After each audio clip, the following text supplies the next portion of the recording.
Good afternoon, everybody. It's 2 o'clock. This is Joe. How's everyone doing? Let's do a quick sound check.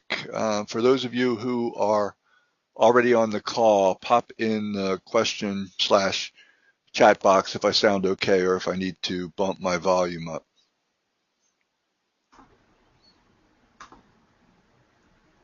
Loud and clear. Perfect. Okay. All right. So at least one person hears me loud and clear, which means if the rest of you can't, it's probably an issue on your end. Okay, so here's what the deal is today. I wanted to do something that has I don't think I've ever done a dedicated webinar about this, but I know that questions come up about it all the time. I'm certainly always learning about it, and I think that, thank you, Ian, I appreciate that. I think that almost every webinar that we've done has at least one or two questions that sort of border on the concepts of keyword research. And for the longest time, I guess because I worked in a lot with local offline clients, I spent my time in sort of the other end of the long tail keyword research. So more, I mean, they were local searches, don't get me wrong, and it wasn't that hard to rank for them. But, you know, we're talking about prime keywords or what people would call seed keywords. And then I tried to bring that mentality over to SERP shaker sites, affiliation sites, and things like that. And I got beat around the head until I realized that when you step up onto a national stage for some of these really highly searched, super competitive terms, you know, you don't have much of a chance. And if you are going to rank for it, you're going to spend time and money that you probably don't want to get there. And so I learned a little bit about long tail keywords, probably, I don't know, probably starting about three and a half years ago, because I picked up a couple of clients in the PBN business who, you know, the battle had already been fought around the prime and seed keywords. And so incremental traffic for their businesses needed to be fought with long tails. And so I've made this a 3.5 year, almost 4 year now, priority to come up with every possible variation of a long tail that I can for their business. And frankly, some days I'm completely out of ideas, but it amazes me when I look back in the fullness of time at just how much extra traffic they have brought in with pages or posts that have titles and first paragraphs with strong on-page dedicated to these long tails. So I want to talk about that in detail today, specifically the long tail. Now, I snagged this graphic from, I don't know, somewhere online, probably I'm violating about 4 image copyrights by using it, but I changed it around because I wasn't happy with Joe, it. Yeah. I'm not seeing your screen. Is it just me? Okay, other hold people on. I'm going to bring it down. Thank you for catching that. It would have been a long webinar looking at nothing. Yeah, There we go. for sure. Okay, looks great. You got it? Okay.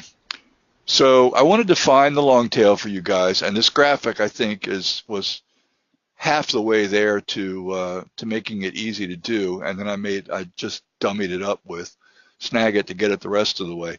So if you can envision this, what this guy originally had planned when he wanted to present this graphic on long tail SEO was to talk about competition and conversion rate. So my guess is he had it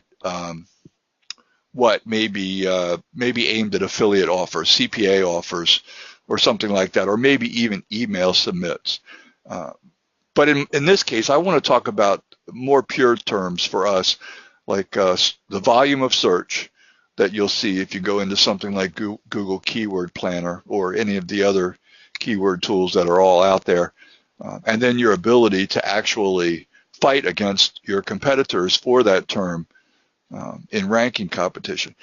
So what long tail is long tail does not refer to the length of the keyword. So, you know, I'm a huge proponent of 5, 6, 7 word long tails, but that's not what makes a long tail. That just happens to be an effective use of sort of the concept. The concept is, if you can see these two green bars here, is that statistically, most people will search for or compete for, those 1 and 2 word terms that just come to mind. It could be an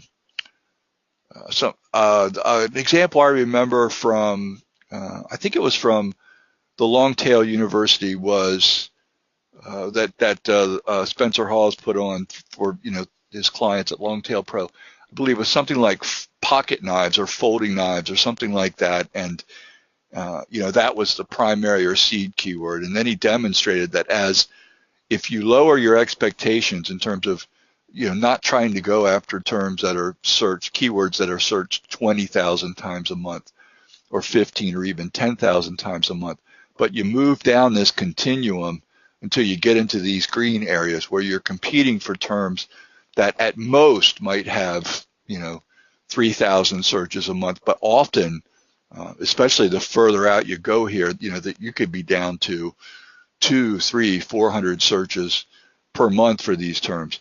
The great part about the long tail is, and it really is a statistical term. Like I said, it's not got a thing to do with the length of the keyword. There just happens to be some correlation between how long your keyword phrase is and usually where it falls on the search volume continuum. The great thing is that when you get out here, there are literally thousands of potential long-term or long tails, and believe me, I know because I've had to make a career out of generating long tails for PBN posts and other content initiatives.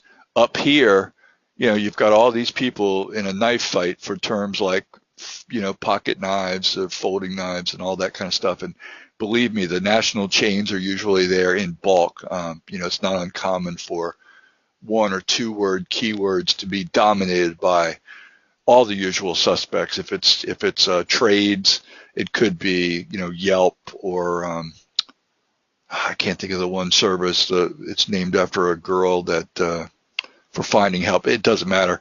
Amazon, on the product side, Rakuten, just a ton of competitors that you're really not going to unseat.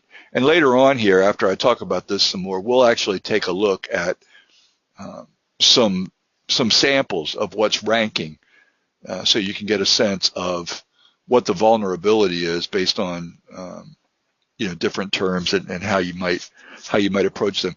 And believe it or not, I'm only going to work today.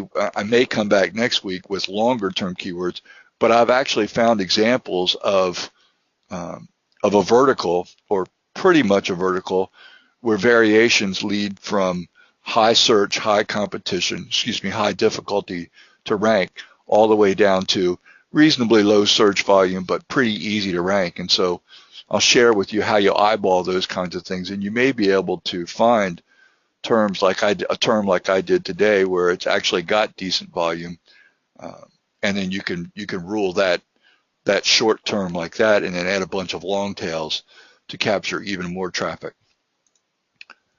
So let's talk about long tail takeaways. They are more bang for your buck. It can be incredibly expensive to launch national campaigns to go up for the really strong 1 or 2 word keywords that matter in a lot of businesses. The other thing I wanted to remind you is to be careful of single measurements. I thought about this earlier today when I was using Longtail Pro to generate the images that we're going to use in sort of like an eyeball look at the SERPs. Longtail's got a measurement that I think they call it keyword competition, but everybody measures something a little bit different. The problem with them is that no matter how bright their minds, what they're trying to do is condense about, at minimum, 6 or 7 really important factors that don't always correlate. Sometimes many more factors than that. There could be 15 or 20 or even 25 factors that I think are relatively important in determining where someone's going to rank. But condensing that into one measurement that you can rely on I think is really folly. And so don't get caught in that trap. I would rather you spend the time in this session, watch this a couple of times, play around with it, get good at it yourself, so that you never have to have somebody calculate that for you. But the truth is, once you've done it a few times, you'll get to the point where it doesn't really take all that long to look at the first page of a SERP and determine if that's a place for you to be. The other one I wanted to point out is from Google Keyword Planner and other tools where they run the CPC number. That's the cost per click. That is a counterintuitive number. If it says, for example, I'm sorry, CPC is not the word I want, competition. Let me change that in here. CPC is a whole nother dynamic. Competition, and I mean competition in terms of how Google Keyword Planner represents it, okay? You've probably seen it when you've pulled up a GKP report, high, medium, and low. So high is good because that's measuring how competitive it is as a landscape for advertisers. And you want advertisers falling all over themselves to compete for these words. Now, admittedly, they're competing over, 2-word keywords more often than not. And when you start getting into 4 and 5 and 6-word keywords, you're going to find that it's hard to find keywords that are both easy to rank for and have high advertiser competition like you'll see in Google Keyword Planner. But it does happen, and I'm going to show you an example in just a little bit. So finally, the most important concept I want to leave you with, and this is, look, this one has cost me a lot of money before I figured it out. So I'm going to try to save you guys the trouble of beating yourselves up over something that doesn't matter. Only page 1 of search results matters. That doesn't mean that I don't believe you can get the odd click from page 2 or page 3 or page 4 even. I've done it myself where I've searched for something and I haven't found what I was looking for on page 1, but I've gone on to 2 or 3. But let me tell you something. In the real world, especially as people move on to mobile devices, and they're in a hurry, they're in their car, they're on their phone, moving past page 1 is becoming less and less of an option for people who are using search. So you want to make sure that page 1 is where you'll land. And the great thing about that is it saves you a lot of time. It saves you the time wasted trying to get on page 1 for something where the competition is just too tough. But it also, I can't think of the right way to describe this. I'll tell you what, let me demonstrate it. Let me demonstrate it when we analyze the top 10. So what we're going to do, and we're going to do that on this call today, is we're going to analyze the current top 10 for vulnerabilities, and that will give you all you need to know as to whether or not you want to start in a new niche or sub-niche, whatever you want to call it, depending on the size of what you're looking to go after. So here's what I look for on page 1. I'm going to describe it first, and then we're going to actually look at some page 1 results so that you can see these, in the real world. First of all, I look for content or niche relevance. So especially in the top, say, 3, 4, 5 slots on page 1, if you look at what they're offering, are they addressing what you think is the exact searcher intent? Now, that's really hard to decipher on a lot of these 1 and 2 word keyword queries, okay, because they're wide open, right? But when you start adding things like buy Nikon camera, best pocket knife, when you start to get up into 3, 4, 5, 6 word keywords, searcher intent, I think, becomes pretty obvious. And really, what are you doing trying to plot a keyword if you don't have some intent for what you want to deliver to that person? So the corollary is what that person might want if they were searching for that term. So think those things through. And if you find that the top 3 or 4 or 5 folks on page 1 aren't really nailing that head on, then you've got a heck of an opportunity.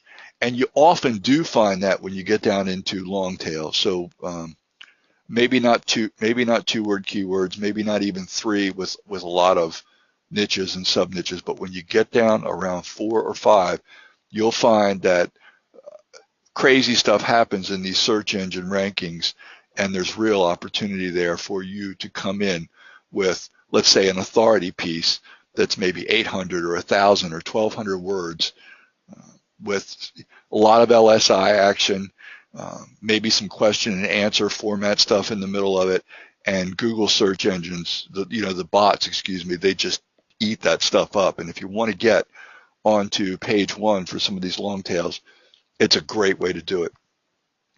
The other thing I would point out is just to jot down any unresolved questions. So put yourself in the shoes of the searcher for this long tail or even seed keyword, and think about what might be the 10, 12 things that you'd want to know if you were interested in this product or this subject, and look to see if those are being handled. Because if they aren't, even if they are for that matter, they lead to incredible long tails. Long tails, the other great thing about a long tail, especially the long tails where it's a lot of words, is they can be developed into incredible topics for blog posts or authority pieces for your homepage. Even subheaders within a piece should definitely have some long tails. I've told people before, I think I did it during the SERP Shaker training, I'm so crazy about some of these multi-word long tail keywords that I will actually put them in SERP Shaker posts above text that they really don't have anything to do with, just so that I can bold them or make an H3 or an H2 out of them to attract Google search. There are some people out there who call themselves gurus who believe that stuff doesn't work. I'm not one of them. I've seen too much evidence of watching my my blog posts and my articles climb in the rankings because of that kind of pin action of including a lot of LSIs and good long tail keywords, especially those that are like in the query niche, so that think about how somebody might phrase the question, because it's not uncommon for people when they search to ask a question, sometimes even complete with a question mark. All right, so let's look at the sites. We're going to look at the sites on page SEO here as we pull up the actual page ones. Are there any sites where they don't bother to include the keyword? It happens. It's not common. It's usually, even with long tails, it's usually only maybe 1 or 2 or 3 instances in any page one, but that definitely demonstrates vulnerability. These may be my own terms. So if you don't know EURL or NURL, pardon me, but it's basically what I think of when it's sort of like a corollary to exact match domains or near match domains, except I extend the exact and the near all the way through the URL. So if it's knives.com/pocketknives/ then I give them credit for in that case an EURL if pocket knives is my my planned search term, or if it's something close to that, then a near URL. What you want to look for, especially in this top 5, although that's not hard and fast rule, is any non-national entities, especially in something like knives where you're selling a product. You want to see if somebody besides Amazon or maybe Cabela's, or what would some of the other places be that would sell knives? Can't think of it right off the top of my head, but Granger maybe, those big places that Gander Mountain or Bass Pro Shops, those guys are incredibly hard to unseat. They have, as we'll talk about later on, they have immense domain authority, which is, even though I think page authority is more important, domain authority that scales up into the 75, 85, 90 range can be really hard to overcome. So what I'm looking for is non-national entities or regional, relatively small entities that are competing in that top 5 by using EURL and URL. If you see those up in there, that definitely improves your odds for playing that game too. A really weak page one will have sometimes a forum or an FAQ. The FAQ could be knives.com/FAQ, or it could be a PDF or a paper that a university's written, or maybe an article from an article directory, or maybe somebody's put up an affiliate site. If they put up an affiliate site, or if any of these other things show up in page one, you've got a really good opportunity to compete to get on that page one. On-page SEO. So I mentioned this earlier, right? Page authority and domain authority are really funny animals. I know that they seem to be pretty well defined, but or at least by Moz thinks they're pretty well defined. But if you stop and look at the variations, as if you spend a lot of time in keyword research, and I do, sometimes how they've calculated, especially page authority, makes really very little sense to me. So I don't want it to become the end-all be-all measurement in your evaluation, but I'm telling you right now, it's incredibly important when you're eyeballing page one to see if you might be able to get there. I prefer that there be a few sub 30 page authority sites. Domain authority, if you get domain authority below 30, it's almost becomes shooting fish in a barrel, because it doesn't take very long to get your domain authority and your page authority bumped up. Plus, you can supplement that with crazy black hat things like SAP links or whatever to overcome your early deficit. But page authority is my preference. So look for page authority below 30, and domain authority below 30 is gravy. I'd like to see 2, maybe 3 sites like that, but in some cases you can deal with just one site that's got that, if some of these other things are also favorable too. And then I go and look at backlink profiles. I use a program that Todd Spears put out a while back called SEO Command Center, but some of you might have subscriptions to services like Ahrefs. Wherever you can look at a good solid backlink profile, what you really need is the top 5 or 10, because if they're strong past the top 5, or certainly the top 10, if all those links, they look like trust flow of 30 or trust flow of 25 on up to trust flows of 45 with high citation flows, just back away, because you're about to get into a fight that's going to be really tough. But if you see backlink profiles where maybe they've got 1 or 2 strong links, and then the rest are, trust flow 6, trust flow 9, something like that, then you can clobber these guys in relatively short order. I have found that PBN links are the best way to do it, but I also believe that when you build backlinks to a site like this that you want to compete, you can use Web 2.0s through services like SendWire and even IFTTT, and you can overcome most of these competitors that have I call them crusty backlink profiles, where the crust is all at the top, so it's just 1 or 2 strong links. It's not hard to break through that and take their spot on page 1. Finally, I like to see at least 2 sites that are pretty much what I'm trying to do. They just happen to have been around longer than I am, so maybe they've got the benefit of time. That's slowly increased the way Google views them. Sometimes that can be measured by Moz and Majestic things like domain authority, page authority, but often with trust flow and citation flow. Sometimes Moz rank, even Ahrefs rank seems to be sensitive to the amount of time that a site has been up. The good news is that if you've got a couple of sites like this that are maybe a little bit more seasoned than you can close that gap really fast, especially if the relevance and on-page SEO stuff that I touched on earlier is favorable. You'll never, I have rarely found a keyword, long tail primarily, where all of these tumblers fell into place, and yet the keyword had decent search volume. So don't spend all your time using these criteria or these ideas as a holy grail.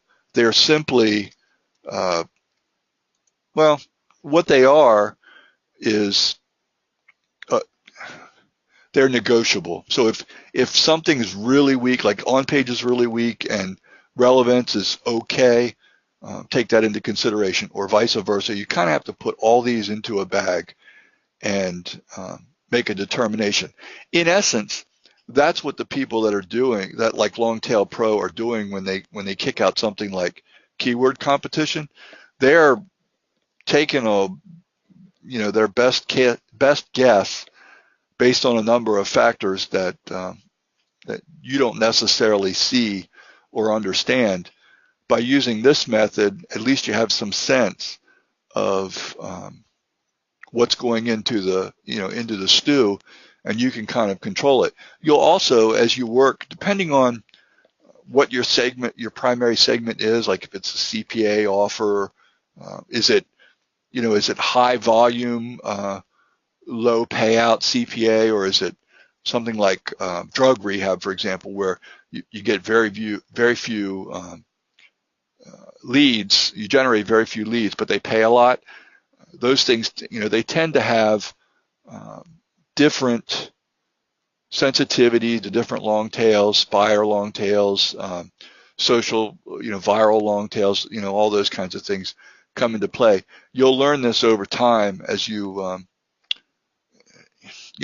succeed and you fail. I mean, every time you attack one of these page ones, like we're about to look at, and you make a mistake, you go into something and you never crack page one, you need to go back, circle back and figure out why you didn't crack it. And for that matter, if you do crack it, go back and see if you can repeat or replicate the success you had by looking at some of these things, and naturally add criteria that make sense for you too. These have been pretty effective with product and even a few CPA things that I've been doing with SERP Shaker. So I can't imagine that they wouldn't work for the rest of you.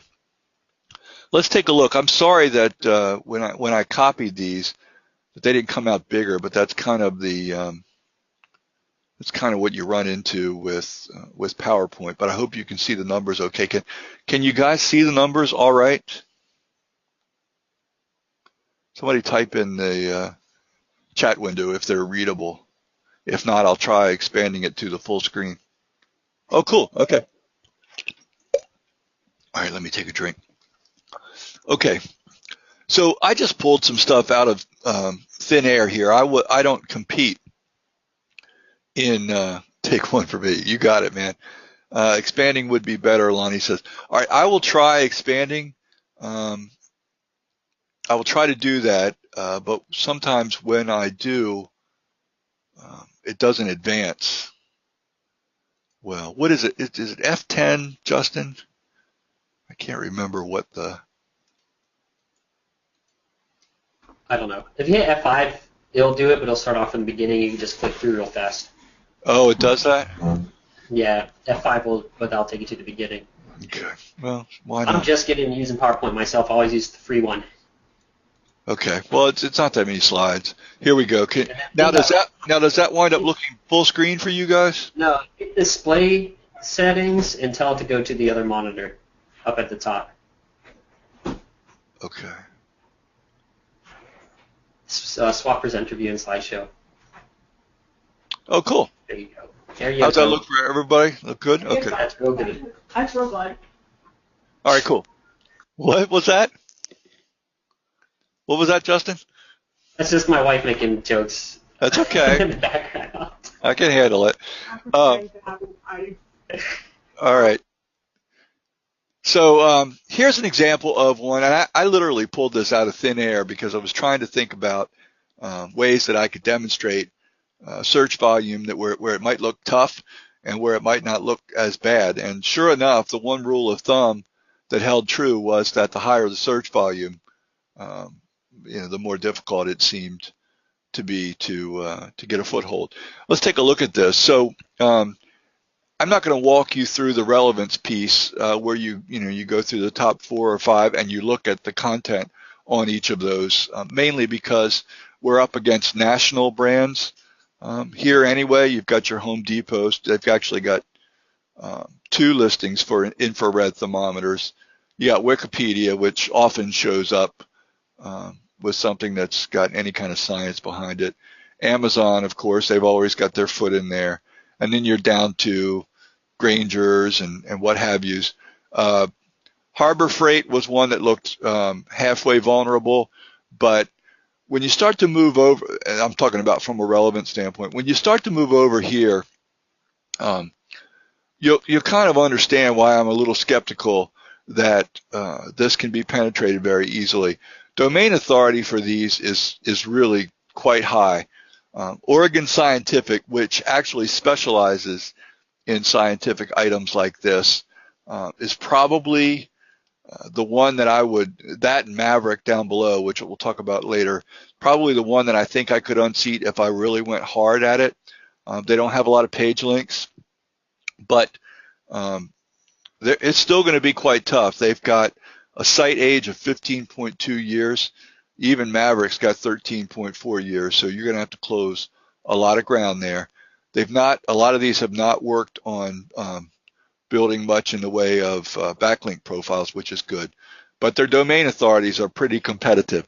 Their Moz ranks in general are very strong. Anytime you see something that approaches a 4, or heaven forbid, something that scales 5 and gets up in there, you're really going to have a hard time.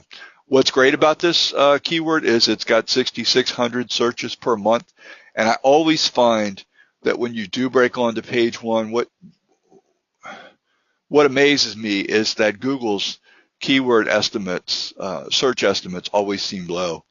Maybe it's because of the effect of writing a bunch of posts or using something like Content Amigo to bring content onto the site that caters to the long tails. I'm not sure. But if I could get on page 1 for this term, my guess would be, even if I sat at around 3 or 4 or 5, I'd probably get almost 6,600 visitors a month just for my site, which can really add up, especially, I guess with a term like this, I didn't think a lot about what I would do if I were on page 1, but most of these guys seem to be selling wireless thermometers. So I guess, that would be the thrust. You could also probably run an information site on here for AdSense, but you might want to niche up and have a site that's about thermometers in general, and then do like a subdomain or a directory or even an authority page for wireless thermometers as well as some others, so that you had that EURL and URL thing going on that I talked about earlier. That should get you onto page 1 if you work at it. But it's high competition. Yeah, I skipped over the. Let me go back to this infrared thermometers. I'm sorry, because when I transferred over to the full page, I skipped over. But this is one where I would call it insane competition, and I don't really think I need to spend a lot of time on it anyway. Look at your domain authorities. Look at your page links. Look at your page authorities. This would really trouble me. The amazing thing about this is with infrared thermometers, it's only $1 more in terms of what you earn, in terms of what the advertiser is willing to pay. Same level of search volume, high competitors, but you would spend light years more time and money buying, Fiverr gigs or PBN links or what have you to penetrate this page 1 than you would with the next one, which I've called doable competition. As I said, this is $1 less in terms of CPC. Only important really if you're doing AdSense. If you're selling products, you can pretty much throw CPC out the window. I don't find it to be useful for much of anything. Then you start thinking about, what is the cost of the item versus the gross of the item and the net of the item versus the monthly searches and things like that. But so anyway, going back to this, you've got just a bunch of sites where page authority is either at 30 or below. Here's 26. Here's one. There was something that complicated that. And I don't remember what it was, but it wasn't as easy as it looks. Still vulnerable, but that makes it look insane, like a cakewalk. 30. That's right at the top end of what I like to see. A 17, especially paired up with a 32. That's pretty vulnerable. Amazon, page authority of 1, because they don't put any authority into most of their product pages, but you can see the domain authority is going to be really tough to break. So you probably, pardon me, because the big players, have the top half of the page, what you'll probably wind up doing if you wanted to sell thermometers or even talk about them in any depth, you'd probably be looking at a lower first page penetration with something like, I don't know, maybe you could get 500 or 600 or 700 visitors a month. So if you've got a decent monetization method, it's certainly worth the cost of a domain name and putting some initial content on it. Brian asks, I missed this, but what software are these results from, please? These are from Longtail Pro. And I used to have Longtail Platinum, which would calculate that keyword competition number that I referred to earlier, but I gave it up because it's $17 a month that I can use in other tools. And honestly, I just don't believe I can rely on that single point of calculation with them. So let's go let's take another look at another term. I wrote please up here because this is one that, man, I'm all over something like this. You're going to notice a couple of things. First of all, the CPC is a little bit lower. Probably means that it's harder to break as a seller, as somebody who's a vendor of industrial thermometers. It probably is harder to sell those because they're more specialized or something like that, and so the competition is not as fierce. Maybe the margins are lower because you're selling to corporations. Could be a number of things, but one thing we see for sure, probably because they cater to industrial use, is that the search volume's a lot lower, right? 720 versus 6600 for the other two. The competition is considered high, which is a good sign when you're working with something that is low search volume. You still want the advertisers, especially if you're doing an informational / AdSense site, to be really interested in being in there as advertisers. It's a good sign. But let's actually look at some of these. Granger is back. Granger is big in this space, but we've lost, we've dropped Amazon down to number 9. Walmart isn't even playing in this business. eBay, apparently there are some people that will sell on eBay, but look at this sweet stuff that you've got in here. Here's Palmer Wall. Now they're selling these things, but they're not real serious as a site. 17 page authority, 1 page link. I don't understand how you can be a business for 11 years selling stuff and only have 1 page link. But their juice links, which actually is a decent metric that Longtail provides, is down at 0, which is pretty good.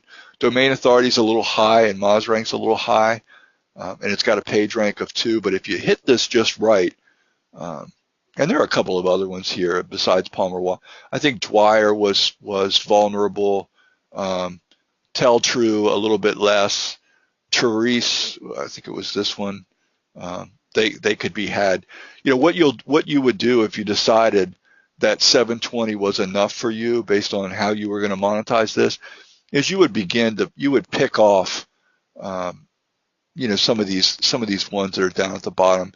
You might, after a couple of months with some SAPE links and some PBN links and good starting content, you might get to number 7, maybe even number 6. And if you got, let's say, 720 searches a month, if you could penetrate the bottom of page 1 and get 300 or 400 visitors a month, that is probably going to fund, it's probably going to be plenty enough money for you to put some more into extra links and continue to close that gap until you get up to um, 4 or 5, 3, 4 or 5, I would say, and then you could probably get your visitors up to maybe, I don't know, maybe 500, 600 a month, maybe 700 in a good month. This doesn't look to be something that's all that seasonal, so I don't think you'd have a lot of spikes. But Granger is going to be hard to unseat, mostly because of the high domain authority and the fact that they've been in business for a long time. I looked at their site. They've got pretty good authority content up there. I would think the fact that they've been around a long time sort of gives them a leg up that's going to be hard to beat. But with long tails, if you add a bunch of certifiable long tails to this, so terms that are far less than the 720 search volume, but maybe down to 500 searches a month, or 400 or 380, or even down to 150 or 200. If you build that kind of LSI content into your plan and get it on your site on a regular basis, keep refreshing, keep pinging, eventually you're going to be rewarded for that, because what may start out as being 300 or 400 searches a month, once you crack page 1, could easily, with all the long tails, and I don't have Longtail Pro pulled up, but I did eyeball some of the things that came up for this term. So there were some sweet long tails down in that, like 100 to 300 a month search volume. You could probably get with a fully fleshed out site, maybe 10, 12 pages, plus maybe even SERP Shaker, you could probably get your search volume up to 1,500 to 2,000 searches a month without too much trouble.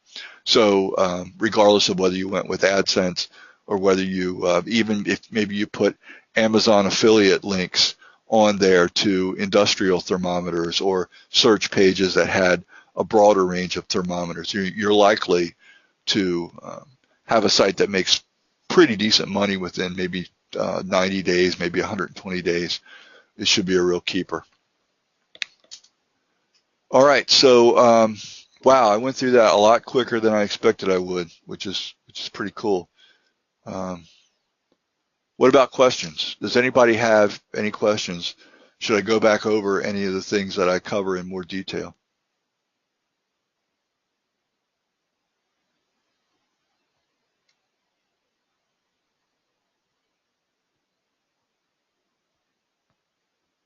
Wow, I did not expect it to be this quiet. Justin, get your wife to start saying funny things. I'm feeling alone here. We're having a conversation about interlinking. Oh, great. That could be taken the wrong way too. I was going to say, yeah, husband and wife working together at home. Let's not have interlinking conversation. All right, let's see. Oh, Ian likes that. Yeah, no doubt. Okay, Brian asks, can you talk about your process on finding seed keywords? Okay, so let's do some terminology first.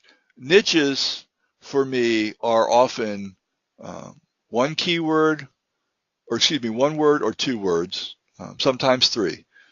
That's sort of like my Uber, and I usually get niche ideas from like if I'm online, Amazon, or even news, or Facebook, or all kinds of weird places. When I'm out and about, it could be businesses that I drive by, or trucks, that I see when I'm stopped at a light. I get all kinds of ideas for niches from things like that. And what I've really enjoyed with niches recently, and it actually leads to long tail, is I've been looking into Amazon stuff recently, and so every single day I sit down I pull up Notepad, and I sit down and I look at what's being sold on today's deals by Amazon, and I'm looking not necessarily for the products, although I'm looking for that too, but I'm looking for like how they are sort of products within or subdivisions of,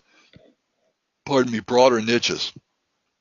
So oftentimes that leads to seed keywords. So let's say, for example, I had stumbled on a weather station, for example, and that weather station was one of today's deals at Amazon. It could easily have sent me back to seed keywords like the three that I showed you in this example. So types of thermometers, right? If I wanted to create the beginnings of action keywords out of them, or buyer keywords, long tail, whatever you want to call it, I would probably go on to, buy wireless thermometer or best wireless thermometer. Or if I wanted to go into the AdSense area, it would probably be wireless thermometer reviews or wireless thermometer guides or things like that. You can see that pretty quickly you can go from niche to seed keyword to long tail. And then when you want to drive a content plan, I find at least the number of words in your keywords, quickly go to like 4 and 5 and 6, like I talked about earlier. Is there a list of keyword modifiers to use? Yeah, there are tons. I just touched on a couple of those, but it's common sense. I'll tell you the way I did it. There was, if you Google that, you'll find some other people's lists. And I built off of that. What I did was I created a spreadsheet, an Excel spreadsheet, with a macro in it, so that I did it because I was buying XYZs essentially. I already had a list of modifiers, both pre-modifiers and post-modifiers, that I use for keywords, and I adapted that so that it would spit out a list of names that I could buy through Namecheap while the XYZs were on sale. So best and buy tend to be buyer modifiers, and then guide and review tend to be great for informational. I use pros or hub, other things that are appended obviously to the keyword to either create my long tail or content, or even when I'm buying a domain name to get to dial it in even closer. Does that help? Yeah, Brian asks, I assume with SERP Shaker sites, the long tails with the modifiers is what we want to use to bring in traffic quickly. I'll tell you, my experience with these is really interesting. I started out not geolocating my tags. In fact, when I did SERP Shaker pages, I would use, because I was afraid of resource constraints, I wasn't using particularly robust BPS or dedicated platforms back then, and so I would use like 3 or 4 or 5 tags, right? And I would not geolocate those tags with city and state modifiers.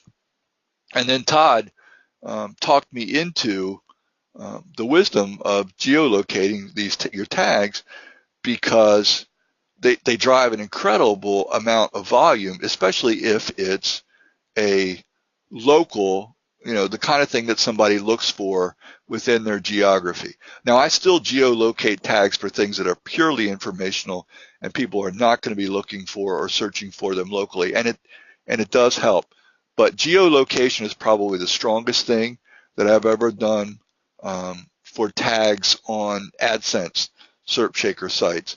And I can go nuts if I want to build an Amazon affiliate site with modifiers that drive sales, like best and buy and all those kinds of things that you can probably imagine with my tags for those. Plus, I build a lot of them in. I built a lot of all of that into the SERP Shaker page itself. I'm telling you, I've mentioned this before, but take this away from this if you don't take anything else. If you think I'm completely all wet about everything else I've described today, the fact that you can bury long tails into a Shaker page and get traffic is incredibly valuable and worthwhile. It works. And don't get hung up that, let's say, for example, give me a good long tail for wireless thermometers. Let's say, what wireless thermometer has the best warranty? Okay, that's a long tail, but it's going to get some traffic. I would put that right into a SERP Shaker page about wireless thermometers, and I would not care if the next two paragraphs below that have a thing to do with warranties. And I would do that 3 or 4 or 5 or maybe even 6 times, depending on how much text was in my shaker page. And buddy, it's good stuff. And sometimes, depending on if the product, if what you're promoting through your shaker page has some appeal from a geolocation standpoint, if you add the city and state on top of that, man, you got rankings like you wouldn't believe. Yes, the recording should be up soon. I mean, it won't, certainly by tomorrow. What is the monthly average monthly AdSense one could expect of just pumping out SS sites, 5 to 10 a month per site? Well, there's good news here. I've got one niche that probably pumps out. Let me do a calculation here in my head. Probably pumps out about $50 per site per month. But I've got a lot that pump out, maybe that $5 or $10 per month that you're talking about. It's frustrating. I've got some, and so usually they fall somewhere between. But yeah, 50, 55, maybe $60 a month per site in this one particular niche that I've got. And I've got a lot of sites that feed into one main money site that's monetized with AdSense, and it's having a lot of success. In fact, it's not really paying off in a big way for me yet, but I'm using the exact same methodology in a completely unrelated niche right now. And the traffic, it's only been up for a couple of weeks. The traffic is really beginning to build as the sites index out, and it's about the same size, about 60 sites pointing to one site. So I'm really encouraged there. The CPC is a lot higher for the second niche. So, I'm wondering what the impact is going to be. The search volume looks okay, but the competition, the ranking competition is a little bit more stiff than that first one. So I got to see how it all balances out. But I'd love to get to where I've got sites that, can do closer to $100 a month each. I just haven't solved that yet. This could be the niche though. But I'll tell you something too. When I'm doing AdSense, if it's over $1 per, if the CPC is over $1, I'm okay, especially if I can get at least maybe 2,000 or 3,000 monthly searches. If you're talking about true long tails where the monthly searches go down to like 400 or 500, then I want CPC of like $5, $6, $7 or more, and you can get that. Your payout on AdSense clicks usually falls dreadfully short of that, but it's still pretty attractive. It makes it worth your time. Yeah, that's using SERP Shaker style. But you know something? I'm glad you brought that up. I've been doing something recently. I have a VA who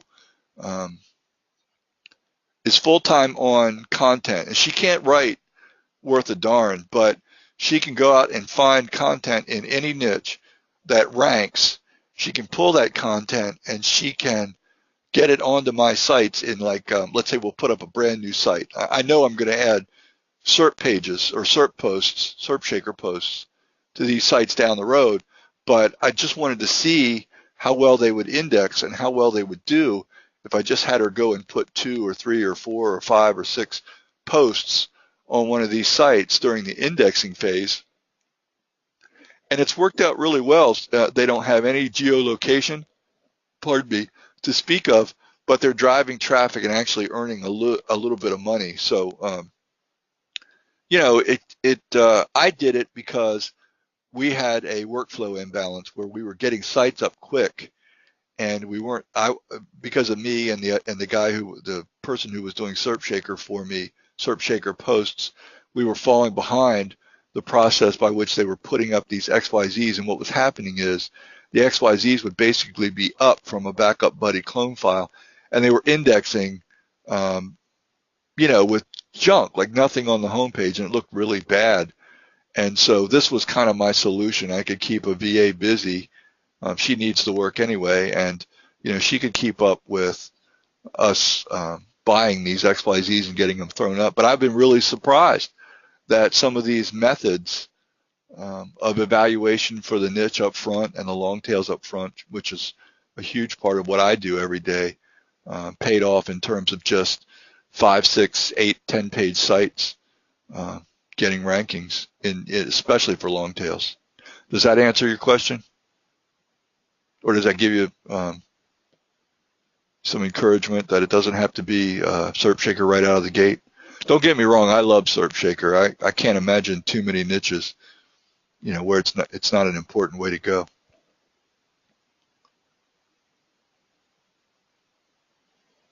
All right, I think that's it. I guess just search the internet and find other people's lists. James, yeah, if you're referring back to the modifier stuff, it's not hard to find modifiers. Just type in something like Google, like keyword modifiers or buyer keywords or things like that, and you'll be on a rabbit trail to find just about any list you want. Thanks, Dave. I appreciate the kind words about the webinar. It's 4 minutes of 3, and I've got a buttload of stuff to do during the rest of the day, so I'm going to go ahead and cut it off. We covered pretty much everything I wanted to. There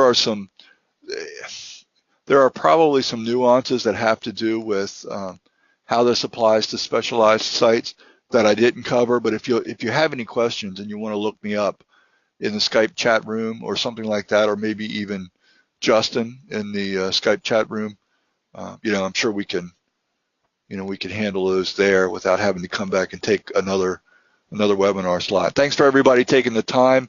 I will, while I'm running errands and doing all my other stuff today, I will convert this and try uploading it later tonight or tomorrow. And we'll especially those of you who are in the Skype group, let you know the moment that it's up. Justin's already created the graphic, so we're good there. All right, guys. See you guys in the Skype group. And I guess next week I'll be doing the webinar, unless we have a special guest.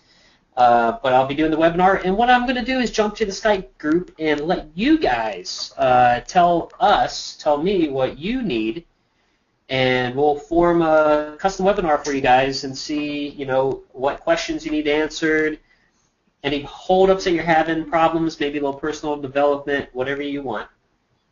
Great idea. I had one guy PM me that he'd like to see a in-depth webinar building on the content stuff. So I know, Justin, you have a pretty good handle on content too. Maybe we can fold that in next week so we can talk about it. I have done, for those of you who are members, if you look back, I have done, I think I called it on-page SEO, but I did a pretty decent on-page, I think it was a one-page or one-session webinar on page, and Justin's done, I know, at least 1 or 2 on off-page stuff. So if you want to sort of fill in some of the blanks that I didn't cover today, that would be a great way to do it. So anyway, we'll get you covered, guys. We'll talk to you next week. Justin, thanks for hanging in there and making sure it was moderated. Awesome. See you guys.